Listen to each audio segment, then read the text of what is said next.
Magluto tayo ng sabaw na salmon, guys, with tomato.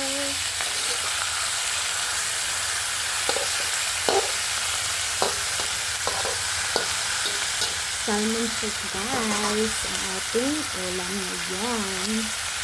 Nilagyan ko lang siya ng kamatis at saka tawang luya. Yan, kamatis. Ayan, ipiprito muna natin siya, saka natin lagyan ng sabaw. Ayaw kasi yung diretsong lagyan siya ng sabaw kasi malamsa, malalamsahan ako. So, ganyan, ginaganyan ko muna pag gumagawa ako ng sabaw. Salmon soup siya, guys.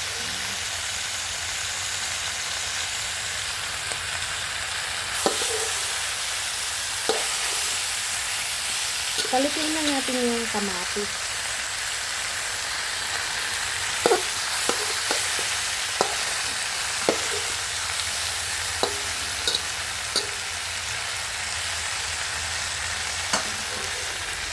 Ano natin siya lagyan. Ano lang yan siya? Ulo ng salmon.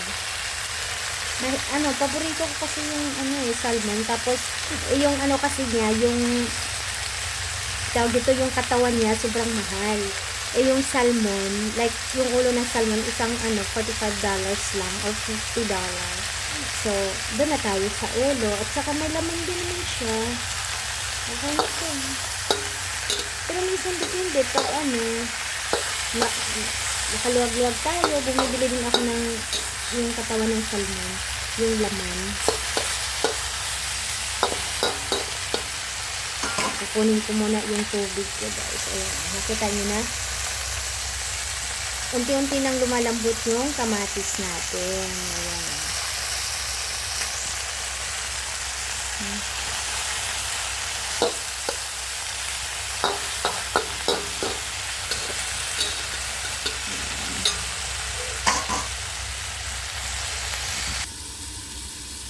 Buksan natin, guys. Yun. Diba? Ayan. Yan yung gusto ko. Yung medyo nasunog na. Para hindi na siya malansa. Pero kanya-kanya naman kasi tayong luto. Ayan.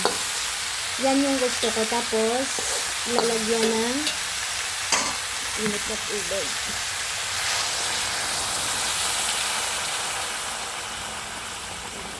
Masyadong madami. Kasi feeling ko pag medyo nasunog siya, para siyang barbecue, masarap siya. Isa lang. Ito yung gusto ko, yung medyo nasunog.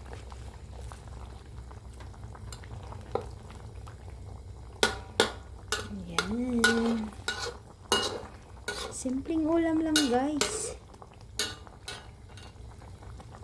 Pwede na yan.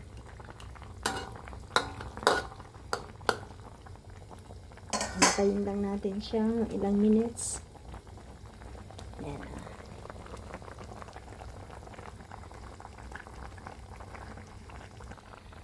So guys, ilagay na natin ang ating kangkong. Salmon na sinigang na ata to, guys. Kasi gusto kong lagyan din siya ng paasim. So, ano siya.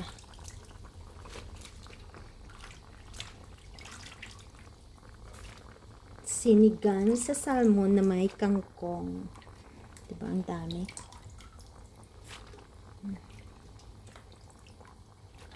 Hindi na makita yung salmon.